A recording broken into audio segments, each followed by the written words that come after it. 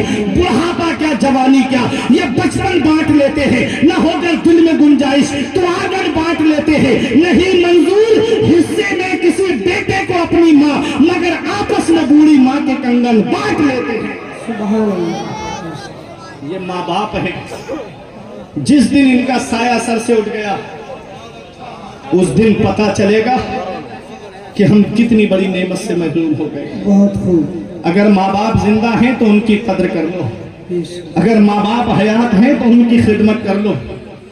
جس دن ماں باپ کی چارپائی گھر سے اٹھ گئی اس دن کوئی دعا دینے والا نصیب نہیں ہوگا.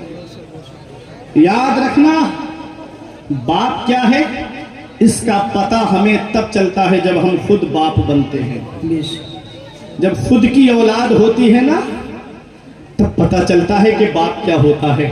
آج ہماری اولاد کو رات میں بخار آ جائے نا, پوری رات کی نیندیں اڑ جاتی ہیں ہماری, پوری رات بیٹھ کر کے بچے کے سرحانے گزار دیتے ہیں. اگر سرولی کے ڈاکٹر سے فائدہ نہیں ہوتا تو کچھا لے کے جاتے ہیں, کچھا کے ڈاکٹر سے فائدہ نہیں ہوتا تو کوئی بریلی میں لے کر کے جاتا ہے, کوئی دلی ایمس وغیرہ میں لے کر کے جاتا ہے. کیا کہتا ہے ڈاکٹر صاحب, زمین بکے تو بک جائے, مکان بکے تو بک جائے, پراپرٹی بکے تو بک جائے, سرمایہ چلا جائے, لیکن میری اولاد کو کچھ نہیں ہونا چاہیے. ارے نادان, تجھے کیا پتا, آج تیری اولاد بیمار پڑی, تو پریشان ہو گیا.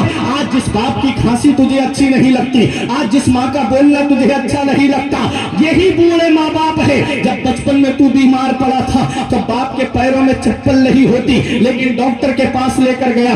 ماں نے اپنی چادر اپنی اولاد کو سردی میں اڑا تھی, خود تو ٹھٹرتی رہی لیکن اپنی اولاد کو سردی نہیں لگنے دی. بارش آ گئی, والد نے چھاتا اولاد کے اوپر کر دیا, خود تو بھیگتا رہا لیکن اپنی اولاد کو بھیگنے نہیں دیا. آج وہی ماں باپ بوڑھے ہوئے, ان کے بستر ہم نے گھر سے باہر کر دیے. ہمارے بچے شاپنگ مال سے کپڑے خریدے, ہمارے ماں باپ پرانے کپڑے پہن کے اللہ کا شکر ادا کرے. ہمارے بچے عید کے موقع پہ سیوئی کھائیں, ہمارے ماں باپ ہمارے بچوں کا چہرہ دیکھیں. کیا اسی دن کے لیے ماں باپ اولاد کو جوان کرتے ہیں, کیا اسی دن کے لیے ماں باپ اولاد کو پالتے ہیں, کیا اسی دن کے لیے ماں باپ نے رات کی نیندیں قربان کی تھی. یاد رکھنا پیارے مسلمانوں, دھوپ کیسی بھی ہو سایہ نہیں کھونے دیتا, راہ کیسی بھی ہو بے بس نہیں ہونے دیتا. بیچ کے اپنا لہو چاہے وہ روٹی لائے, باپ اولاد کو بھوکا نہیں سونے دیتا. نعرے تکبیر, نعرے رسالت, نعرے غوثیت, عصمت والدین. ماں باپ اللہ کی بہت بڑی نعمت ہے. میرے آقا ارشاد فرماتے ہیں, ایک یمن کے نوجوان صحابی آئے, پوری حدیث کا مفہوم آپ سمجھ لیجئے گا, اور آ کے عرض کرتے ہیں یا رسول اللہ میں یمن سے آیا ہوں, واپس نہیں جاؤں گا. نبی نے فرمایا حل لکا ابابایا, کیا تمہارے ماں باپ زندہ ہیں, کیا تمہارے ماں باپ حیات ہیں؟ عرض کیا ہاں یا رسول اللہ ماں باپ تو زندہ ہیں. فرمایا کیا اجازت لے کر آئے ہو, کیا پوچھ کر آئے ہو؟ عرض کیا ہاں یا رسول اللہ ماں باپ سے پوچھ کر آیا ہوں. فرمایا یہ بتایا کہ اب ان کا بیٹا واپس نہیں آئے گا؟ عرض کیا ہاں یا رسول اللہ میں نے یہ بھی بتایا کہ اب ان کا بیٹا واپس نہیں آئے گا. دیکھو صحابی آئے کہاں ہیں, مدینہ شریف میں, وہ مدینہ جس کے لیے نبی فرماتے ہیں جس سے ہو سکے کہ وہ مدینے میں مرے تو وہ مدینے ہی میں مرے، کیونکہ جو مدینے میں مرے گا میں اس کی شفاعت کروں گا۔ اس مدینے میں صحابی رسول آئے ہیں، اعلیٰ حضرت جس کے بارے میں فرماتے ہیں طیبہ میں مر کے ٹھنڈے چلے جاؤ آنکھیں بند، سیدھی سڑک یہ شہر شفاعت نگر کی ہے۔ اس مدینے میں صحابی آئے ہیں جس کے بارے میں تاج الشریعہ نے کہا تھا کہ فرماتے ہیں کہ مدینہ ایسا گلشن ہے جو ہر گلشن کی زینت ہے، بہار باغ جنت بھی مدینہ کی بدولت ہے، مدینہ چھوڑ کر جنت میں کوئی جا نہیں سکتا، مدینے سے محبت ہے تو جنت کی ضمانت ہے۔ اس مدینے میں صحابی آ کے عرض کرتے ہیں آقا میں واپس نہیں جاؤں گا۔ نبی فرماتے ہیں کہ ماں باپ زندہ ہیں؟ عرض کیا ہاں یا رسول اللہ زندہ ہیں۔ فرمایا اجازت لے کر آئے ہو، پوچھ کر آئے ہو؟ عرض کیا ہاں یا رسول اللہ پوچھ کر آیا ہوں۔ فرمایا یہ بھی بتایا کہ اب ان کا بیٹا واپس نہیں آئے گا؟ عرض کرتے ہیں ہاں یا رسول اللہ میں نے یہ بھی بتایا۔ نبی فرماتے ہیں جب تم نے یہ کہا ان کا بیٹا واپس نہیں آئے گا تو ان کا حال کیسا تھا؟ وہ ہنس رہے تھے کہ رو رہے تھے؟ صحابی رو کے عرض کرتے ہیں یا رسول اللہ جب میں نے یہ کہا کہ میں اب واپس نہیں آؤں گا، اپنے بیٹے کا آخری بار چہرہ دیکھ لو، تو میرے ماں باپ میرے گلے لگ کے پھوٹ پھوٹ کے رو رہے تھے، میرے ماں باپ کی آنکھوں میں آنسو تھے۔ نبی تشریف فرما تھے، جلال میں آ گئے، آقا اٹھ کے کھڑے ہو گئے، ارشاد فرماتے ہیں ارجع الیہما فاضحکہما کما ابکیتہما، اے میرے صحابی واپس چلے جاؤ، جہاں سے آئے ہو وہیں لوٹ کے چلے جاؤ، اور جیسے ماں باپ کو رلا کے آئے ہو ویسے انہیں ہنسا دو، وہ یمن میں خوش ہو جائیں گے، تیرا نبی تجھ سے مدینے میں راضی ہو۔ سبحان اللہ سبحان اللہ۔ وہ ماں باپ کو ستا کر کے عمرے کے ٹوروں پہ ٹور کرنے والوں، اور ماں باپ کو ستا کر کے بغداد کے چکروں پہ چکر لگانے والوں، اور ماں باپ کو ستا کر کے ادھر ماں باپ ایک ایک پیسے کی دوائی کے لیے پریشان ہے اور بیٹا اجمیر کی بڑی دیگ میں پیسے ڈال کر آ رہا ہے۔ یاد رکھنا نبی فرماتے ہیں جس سے اس کے ماں باپ راضی ہے اس سے اللہ راضی، اس کا رسول راضی، اور جس سے ماں باپ ناراض ہے اس سے نہ اللہ راضی نہ اس کا رسول راضی۔ ارے گھر میں روٹھے ہوئے ماں باپ کو منا لو، وہ ہاتھ اٹھا کے دعا کر دیں گے۔ نبی فرماتے ہیں ماں باپ کی دعا اولاد کے حق میں ایسے قبول ہوتی ہے جیسے نبیوں کی دعا امت کے حق میں قبول ہوتی ہے۔ سبحان اللہ سبحان اللہ، زندہ باد زندہ جیسے باد۔ نبیوں کی دعا رد نہیں ہوتی ہے ایسے ہی ماں باپ کی دعائیں رد نہیں ہوتی ہے۔ اگر کاروبار میں برکت نہیں ہوتی تو ماں باپ سے دعائیں لو، اگر گھر میں برکت نہیں ہوتی تو ماں باپ سے دعائیں لو، اگر زندگی میں سکون نہیں ہے تو ماں باپ سے دعائیں لو۔ میرے سر سے میری ساری مصیبت ڈال دیتی ہے میری ماں، میرے دامن میں دعائیں ڈال دیتی ہے۔ پریشان ہو اندھیروں سے تو جاؤ ماں کے قدموں میں، وہ جب چاہے مقدر میں اجالے ڈال دیتی ہے۔ سبحان اللہ سبحان اللہ، زندہ ماں باد باپ زندہ۔ اللہ کی بہت بڑی نعمت ہے۔ سرکار غوث اعظم اپنی ماں کو چھوڑ کر جا رہے ہیں۔ نبی نے فرمایا 3 احسان ماں کے ایسے ہیں کہ اولاد پوری زندگی ماں کی خدمت کرے تب بھی ماں کے احسانوں کا بدلہ نہیں چکا سکتی۔ پہلا احسان کہ وہ 9 مہینے اپنے شکم میں رکھتی ہے، کتنی پریشانیاں اٹھاتی ہے، کتنی دقتیں اٹھاتی ہے۔ دوسرا احسان یہ ہے کہ ماں اولاد کو جنم دیتی ہے، کتنی پریشانیاں، بعض عورتوں کا تو بچے کی ولادت کے وقت میں انتقال ہو جاتا ہے، پیدائش ہو جاتی ہے بچے کی تو ایسا ہوتا ہے جیسے گویا کہ اس کو نئی زندگی ملی ہے۔ تیسرا احسان ماں کا یہ ہے کہ وہ 2 سال تک اپنا خون جگر اولاد کو دودھ کی شکل میں پلاتی ہے۔ یہ 3 احسان ایسے ہیں، اولاد پوری زندگی ماں کی خدمت کرے تب بھی ان احسانوں کا بدلہ نہیں چکا سکتی۔ بات سمجھ میں آ رہی ہے؟ ذرا محبت سے بولیں گے ہاتھ اٹھا کے سبحان اللہ، سبحان اللہ، توجہ سے سنیے گا۔ میرے آقا حضور صلی اللہ تعالی علیہ وسلم نے ارشاد فرمایا جو صبح کو ماں باپ کا چہرہ محبت سے دیکھ لے اللہ تعالیٰ جنت کے 2 دروازے کھول دیتا ہے۔ ایک موجود ہے، ایک کا انتقال ہو گیا ہے، تو جو موجود ہے اس کا چہرہ محبت سے دیکھ لے تو اللہ جنت کا 1 دروازہ کھول دیتا ہے۔ اپنے ماں باپ کی خدمت کرو۔ اللہ قرآن کے دوسرے پارے میں فرماتا ہے سب سے بہتر خرچہ وہ ہے جو ماں باپ کو دیا جائے۔ سبحان اللہ، سب سے بہتر خرچہ وہ ہے جو ماں باپ کو دیا جائے۔ آج ہوٹلوں میں جا کے دوستوں کے ساتھ پارٹیاں کرتے ہیں ہم، اور ویٹر کو ٹپ دے دے کے چلے آتے ہیں، اللہ کا قرآن کہتا ہے سب سے بہتر خرچہ وہ ہے جو ماں باپ کو دیا جائے. 500 روپے کماتے ہو, 100 روپے ماں باپ کو خرچے کے لیے دے دو, وہ ہاتھ اٹھا کے دعا کر دیں گے یہ 400 روپے میں اللہ اتنی برکتیں عطا فرمائے گا کہ تیری نسلیں کھائیں گی تب بھی وہ برکت ختم نہیں ہوگی. سبحان اللہ سبحان لیکن اولاد کی وجہ سے جس گھر میں ماں باپ کی آنکھوں سے آنسو نکلتے ہیں, اللہ اس گھر سے سکون اٹھا لیتا ہے, اللہ اس گھر سے برکتیں اٹھا لیتا ہے, اللہ اس گھر سے رحمتیں اٹھا لیتا ہے. حضرات سرکار غوث اعظم والدہ سے کہتے ہیں امی اجازت دے دو میں مزید حصول علم کے لیے بغداد جانا چاہتا ہوں. غوث اعظم تو پیران پیر ہیں, غوث اعظم تو روشن ضمیر ہیں, انہیں تعلیم حاصل کرنے کی کیا ضرورت تھی, انہیں علم حاصل کرنے کی کیا ضرورت تھی. ارے وہ تو مادر زاد ولی ہے, وہ تو پیدائشی ولی ہے, ارے وہ ولی ہی نہیں ہے, وہ تو ولی گر ہے. تب تک کوئی ولی بنتا ہی نہیں ہے جب تک غوث اعظم کے دستخط نہیں ہو جاتے ہیں. وہ غوث اعظم علم حاصل کرنے کے لیے قصبہ جیلان کے قرب و جوار کے مدارس میں جاتے ہیں, پھر بغداد تعلیم حاصل کرنے کے لیے جاتے ہیں. یہ ان جاہل پیروں کے منہ پہ تماچا ہے جو کہتے ہیں مولوی کا راستہ اور ہے اور پیروں کا راستہ اور ہے.